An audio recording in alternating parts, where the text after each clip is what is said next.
이 지점에서는 꼭 이거 말씀드리고 싶어요. 예. 대통령이었든 대통령이 아니었든 일단 피고인으로 재판을 받는 사람들은 헌법과 법률이 정한 그 방어권을 보장받아야 돼요. 예. 근데 지금 박근혜 대통령이 일주일에 4번 지금 재판을 하고 있거든요. 그럼 보세요. 변호사를 하는 사람들은 다 알아요. 이건 말이 안 된다는 거를. 왜냐하면 텔레비전을 드라마나 뭐 여러 가지 보면 변호사 열심히 하는 변호사는 어떻게 합니까? 직접 발로 뛰어서 현장을 보지요. 증인도 만나요. 참고인도 만나요. 직접 조사를 막 한단 말이에요. 그럼 일주일에 4번 재판을 하면요. 그거는 아예 꿈도 못 꾸고요. 가장 중요한 건 뭐냐면 피고인하고 얘기할 시간도 없어요. 그러면 이거는 기본적으로 재판이 아니에요. 방어권을 보장해 주지 않겠다라고 선언하는 거예요, 법원에서. 그러면 이건 무슨 재판이겠어요? 공정하지 않아요. 공정한 재판 포기한 거예요. 그냥 졸속 재판이에요. 지금 사실 전문가들은 이런 우려를 하고 있는 거예요. 그럼 보세요. 지금 생중계 논란이 있고 어쩌고 그 얘기는 그 뒤에 문제예요. 방어권 보장을 하고 공정한 재판이 될 수 있도록 하고 졸속 재판을 안 해야 되고 그러고 나서 그 다음에 생중계를 허용하냐 뭐 마냐 그 논의가 들어가야 되는 거거든요. 근데 이미 1절에서 다 지금 안 지켜지고 있는 거예요. 결국은 특검이 수사한 대로 특검이 주장하는 증거대로 재판하겠다는 게 지금 법원의 입장인 것으로 보여지는 거예요. 그다음에 또 하나는 뭐냐면 박근혜 대통령 사건은요. 이렇게 빨리 진행해서 할 수 있는 사건이 아니에요. 이미 다 보여주고 있잖아요. 그러면은 보석으로 석방을 해서 그다음에 일정 거주지 제한을 한 다음에 불구속 재판으로 빨리 돌리는 게 맞습니다. 이건 3, 4년 진행시켜야 되는 사건이거든요. 도주 우려도 없어요. 그냥 재판받는 피고인에 불과해요. 그러면 제대로 된 방어권은 보장해줘라 라고 말씀드리고 싶어요. 예. 이 생중계 문제하고 요거는 이제 분리해서 볼 필요가 있다고 생각해요. 저도 이게 사회 재판이라는 게 말도 안 된다는 거에 저도 100% 공감을 합니다. 근데 이게 외부적 조건이 2개가 있는 것 같아요. 이게 우리나라 이제 특검법에 특검으로 진행되는 사건들을 이게 속행재판으로 해가지고 1심에 제한 기간이 있잖아요. 요거하고 맞물리는 게 첫 번째.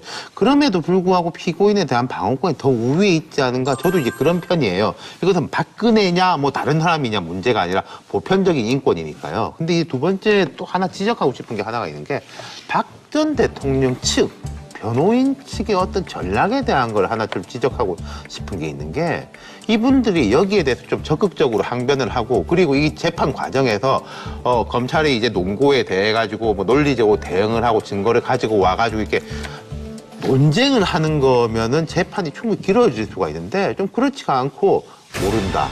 아니다. 박 대통령이 이제 피곤해서 그런 것도 있겠습니다만은 관심이 없어 보이는 듯이 그래서 이제 일각에서 나오는 게 빨리 차라리 재판이 진행돼가지고 형 확정이 돼서 사면 쪽으로 가려고 하는 거 아니냐 그런 시각까지 있거든요. 이게 지금 겹쳐져 있는 상황이라고 생각하고 문재인 대통령도 변호사를 하셨잖아요. 아마 본인이 너무 잘 알고 있을 거예요. 이런 재판은 말이 안 된다는 걸. 그다음에 수많은 대한민국의 지금까지 인권 변호사라고 이름을 날리던 분들이 그 누구 하나 이거에 대해서 얘기하지 않으세요.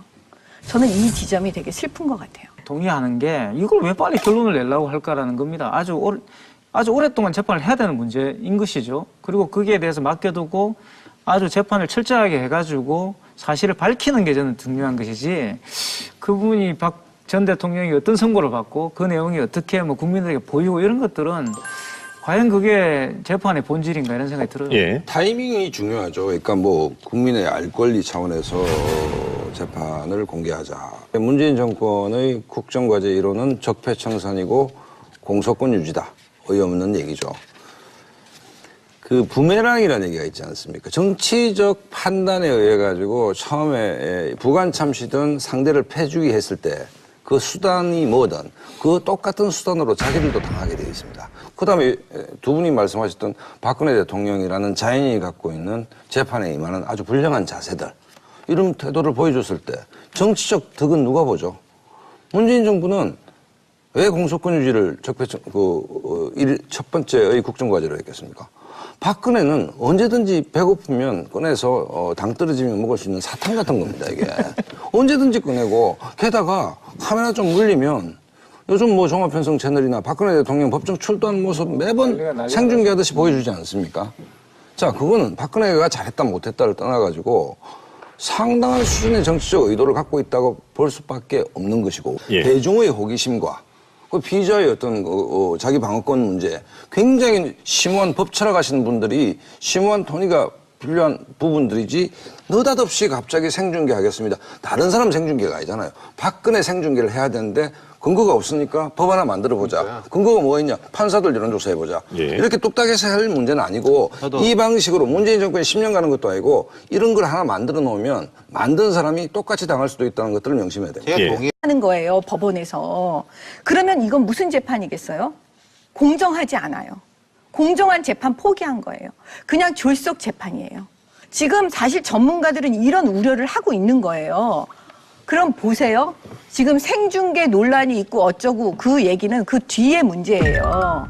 방어권 보장을 하고 공정한 재판이 될 수 있도록 하고 졸속 재판을 안 해야 되고 그러고 나서 그 다음에 생중계를 허용하냐 뭐 마냐 그 논의가 들어가야 되는 거거든요. 근데 이미 1절에서 다 지금 안 지켜지고 있는 거예요.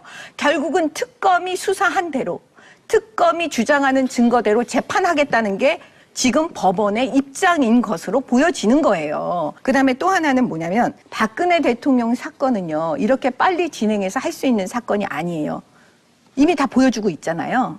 그러면은 보석으로 석방을 해서 그다음에 일정 변을 하고 그리고 이 재판 과정에서 검찰이 이제 논고에 대해 가지고 뭐 논리적으로 대응을 하고 증거를 가지고 와가지고 이렇게 논쟁을 하는 거면은 재판이 충분히 길어질 수가 있는데 좀 그렇지가 않고 모른다. 아니다. 박 대통령이 이제 피곤해서 그런 것도 있겠습니다만 관심이 없어 보이는 듯이 그래서 이제 일각에서 나오는 게 빨리 차라리 재판이 진행돼가지고 형 예. 확정이 돼서 사면 쪽으로 가려고 하는 거 아니냐 그런 시각까지 있거든요. 이게 지금 겹쳐져 있는 상황이라고 생각하고 문재인 대통령도 변호사를 하셨잖아요. 아마 본인이 너무 잘 알고 있을 거예요. 이런 재판은 말이 안 된다는 걸. 그다음에 수많은 대한민국의 지금까지 인권 변호사라고 이름을 날리던 분들이 그 누구 하나 이거에 대해서 얘기하지 않으세요. 저는 이 지점이 되게 슬픈 것 같아요. 동의하는 게 이걸 왜 빨리 결론을 내려고 할까라는 겁니다. 아주 오랫동안 재판을 해야 되는 문제인 것이죠. 그리고 거기에 대해서 맡겨두고 아주 재판을 철저하게 해가지고 사실을 밝히는 게 저는 중요한 것이지 그분이 박 전 대통령이 어떤 선고를 받고 그 내용이 어떻게 뭐 국민들에게 보이고 이런 것들은 과연 그게 재판의 본질인가 이런 생각이 들어요. 예. 타이밍이 중요하죠. 그러니까 뭐 국민의 알 권리 차원에서 재판을 공개하자. 문재인 정권의 국정과제 1호는 적폐청산이고 공소권 유지다. 어이없는 얘기죠. 그 부메랑이라는 얘기가 있지 않습니까? 정치적 판단에 의해 가지고 처음에 부관 참시든 상대를 패주기 했을 때 그 수단이 뭐든 그 똑같은 수단으로 자기들도 당하게 되어 있습니다. 그다음에 두 분이 말씀하셨던 박근혜 대통령이라는 자연인이 갖고 있는 재판에 임하는 아주 불량한 자세들 이런 태도를 보여줬을 때 정치적 득은 누가 보죠? 문재인 정부는 왜 공소권 유지를 첫 번째의 국정과제로 했겠습니까? 박근혜는 언제든지 배고프면 꺼내. 이 지점에서는 꼭 이거 말씀드리고 싶어요. 예. 대통령이었든 대통령이 아니었든 일단 피고인으로 재판을 받는 사람들은 헌법과 법률이 정한 그 방어권을 보장받아야 돼요. 예. 근데 지금 박근혜 대통령이 일주일에 4번 지금 재판을 하고 있거든요. 그럼 보세요. 변호사를 하는 사람들은 다 알아요. 이건 말이 안 된다는 거를. 왜냐하면 텔레비전을 드라마나 뭐 여러 가지 보면 변호사 열심히 하는 변호사는 어떻게 합니까? 직접 발로 뛰어서 현장을 보지요. 증인도 만나요. 참고인도 만나요. 직접 조사를 막 한단 말이에요. 그럼 일주일에 4번 재판을 하면요. 그거는 아예 꿈도 못 꾸고요. 가장 중요한 건 뭐냐면 피고인하고 얘기할 시간도 없어요. 그러면 이거는 기본적으로 재판이 아니에요. 방어권을 보장해 주지 않겠다라고 선언한 거주지 제한을 한 다음에 불구속 재판으로 빨리 돌리는 게 맞습니다. 이건 3, 4년 진행시켜야 되는 사건이거든요. 도주 우려도 없어요. 그냥 재판받는 피고인에 불과해요. 그러면 제대로 된 방어권은 보장해줘라. 라고 말씀드리고 싶어요. 예. 이 생중계 문제하고 요거는 이제 분리해서 볼 필요가 있다고 생각해요. 저도 이게 사회 재판이라는 게 말도 안 된다는 거에 저도 100% 공감을 합니다. 근데 이게 외부적 조건이 두 개가 있는 것 같아요. 이게 우리나라 이제 특검법에 특검으로 진행되는 사건들을 이게 속행 재판으로 해가지고 1심에 제한 기간이 있잖아요. 요거하고 맞물리는 게 첫 번째. 그럼에도 불구하고 피고인에 대한 방어권이 더 우위에 있지 않은가? 저도 이제 그런 편이에요. 이것은 박근혜냐 뭐 다른 사람이냐 문제가 아니라 보편적인 인권이니까요. 근데 이 두 번째 또 하나 지적하고 싶은 게 하나가 있는 게 박 전 대통령 측 변호인 측의 어떤 전략에 대한 걸 하나 좀 지적하고 싶은 게 있는 게 이분들이 여기에 대해서 좀 적극적으로 한